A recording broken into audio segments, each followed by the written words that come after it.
நாம் தினமும் சாப்பிடும் தேனல்ல, ஒரு தேனீ கூட்டின் உள்ளே இருக்கும் மிக மதிப்புமிக்க பொருள் இதுதான் என்று யாரும் நினைத்திருக்க மாட்டார்கள். கூட்டின் அடிப்பகுதியில் மறைந்து இருக்கும் இந்த ராஜ உணவு ரோல் ஜெல்லி. நீங்கள் பார்க்கும் போல் வேலை செய்யும் தேனீக்கள் கூட்டின் மேல் இருக்கும் மெழுகு மூடியை வெட்டி, ஒரு சிறப்பு கருவியை பயன்படுத்தி உள்ளே இருக்கும் பால் போன்ற வெள்ளை திரவத்தை மெதுவாக எடுக்கின்றனர். அந்த கிரீம் போன்ற திரவமே ரோல் ஜெல்லி. அது எப்படி உருவாகிறது? ரோல் ஜெல்லி என்பது வேலை செய்யும் தேனீக்களின் தலைப்பகுதியில் உள்ள சுரப்பிகளில் இருந்து உற்பத்தியாகும் சத்துக்கள் நிறைந்த ஒரு சுரப்பி.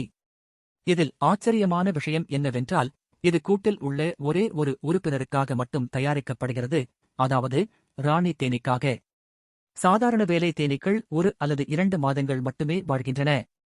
ஆனால் தினமும் ரோயல் ஜெல்லி சாப்பிடும் ராணி தேனீ பல ஆண்டுகள் வரை வாழக்கூடும். ஒரு கருத்து என்னவென்றால், ரோல் இல் ரோலாக்டின் என்ற புரதம் உள்ளது. இது ராணி தேனீயின் வளர்ச்சிக்கும் நீண்ட ஆயுளுக்கும் காரணமாக இருக்கலாம்.